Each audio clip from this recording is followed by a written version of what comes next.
Hello, thank you for watching my video today. My name is Diego and I talk about personal development for gay, bi, and queer men. If this resonates to you, please hit subscribe as I'm just starting my channel, so I will be posting more on this type of content moving forward. So today I want to talk about our gay relationship with spirituality. I'm gonna share a little bit about my own journey so far. And towards the end of the video, I will share a few practices and suggestions that you can also start practicing in your own life. That you can also start practicing in your own life.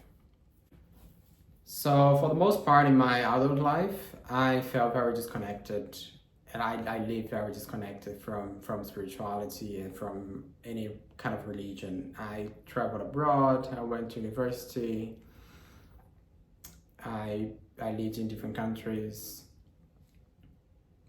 I would occasionally go to different churches here and there, but it's not something that I practiced on an ongoing basis. Because I kind of had that background of no religion accepts who I am for who I am, and so I didn't feel accepted by any religion. However, everything changed a couple of years ago where I had my spiritual awakening, and I'm still learning how to operate in this world after that. And what I've been learning is that we are all divine beings.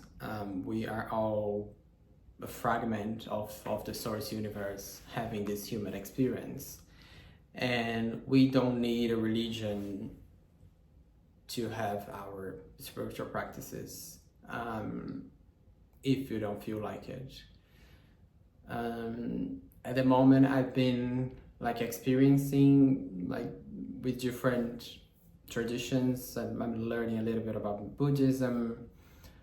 I've been learning a bit about the spiritual world and how that works. So I've been going to different practices around that, but I'm not identifying with any of them, like Catholic or any other sorts.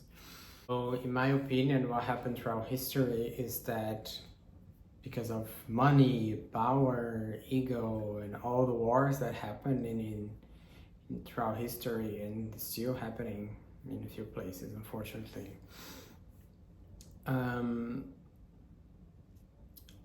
like churches and religions, they kind of became like an extension of governments, right? So it's, in my opinion, it just distorted the whole concept of what true spirituality is.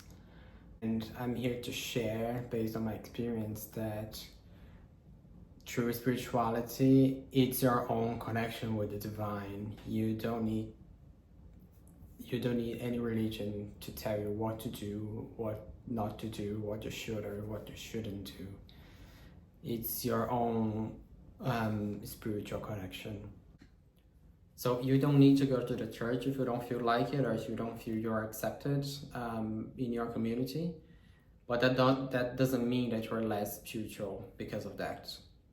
In fact, a lot of people that go to churches or families, they don't preach what the church says, right? About loving your neighbors as your own, doing charity, loving your enemies, being humble, practice forgiveness. How much people really practice all of those things? I also feel that the Bible has been written with a lot of metaphors, right? I don't think it's literal meaning, a lot of what is written. For example, when Jesus shared the bread and the wine, what does that mean?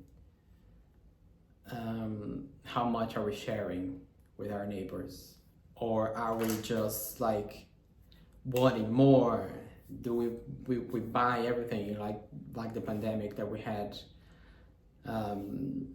All the supermarket shelves were empty. People were just buying all for themselves. Do we really pay attention to our neighbor? Do we share? If we have more of something, if we have more food, do we share with others? Or do we buy just for us because we want to keep all for ourselves? So I think the spiritual learnings and the spiritual practices can be on very very small levels, on the simple things, on day to day.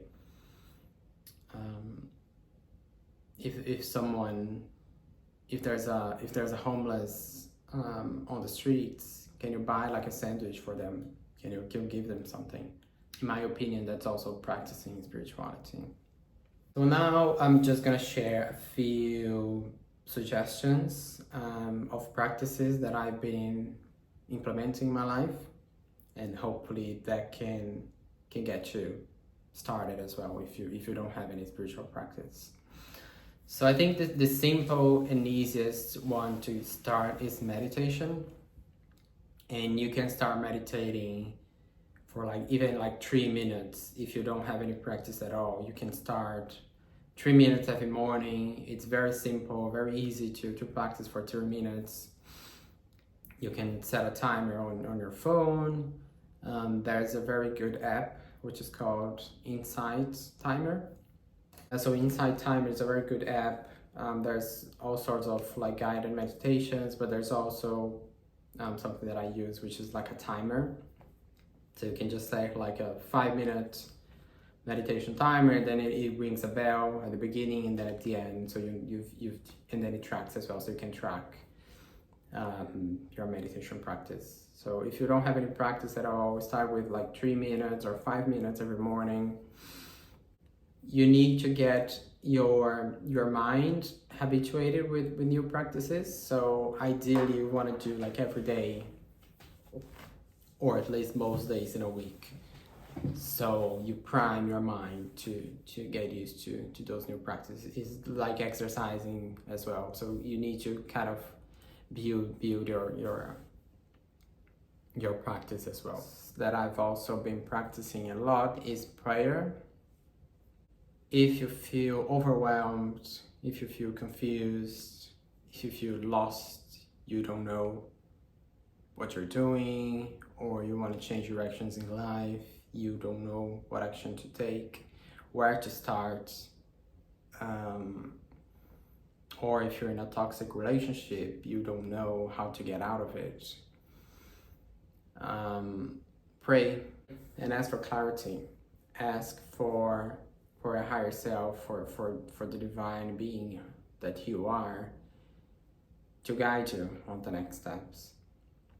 That you wake up the next day. Ask that you wake up the next day with a clear mind, that you can start having small steps towards a new life, towards a new goal that you want to achieve. I guarantee you, pray works, and meditation works too. And I think in regards religious / spiritual practices, you can pick and choose what works for you. I've been learning a little bit about Buddhism lately. Buddhism teachings talks about finding the middle way. What is the middle way between greed for money and complete poverty? The middle way of happiness, or extreme happiness, or pleasure, or sadness and depression and anxiety and all those other lower feelings. So how can we find the middle way? It's neither of those things. It's something in the middle, right? So how can I be abundant, have enough money that I need to live whatever I need, whatever I'm based? How can I be happy and feel pleasure sometimes, but not seek pleasure all the time? So how can I balance those two polarities? So I'm learning as well. I'm still in the beginning. So yeah, so pick what works for you. It's not because it's written in a book. It's not because it says someone important told something that you should follow 100% whatever they're saying. So pick what choose and pick whatever works for you. Yeah, so start with meditation and prayer. If you don't have any practice at all, this will get you started, at least initially. So just to close this video off now, you were born the way you are. You were born as a gay, bi, queer man. Don't let anyone else tell you otherwise, that you don't belong to heaven or something like that. If you were born this way, you are worthy of living. You are worthy of having a happy life. You are worthy of your own spiritual connection with the divine. Forget about whatever religious taught us before, or whatever you know about religion and spirituality as a queer man. And remember that you can start practicing your own spiritual connection in your own home. You don't need to go anywhere. And remember, you are a spiritual being having a human experience. We all have a soul that is somewhere else, that is guiding us on this human experience. And your soul wants you to be happy and fulfilled. So remember that. Thank you for watching, and see you next time. Bye bye.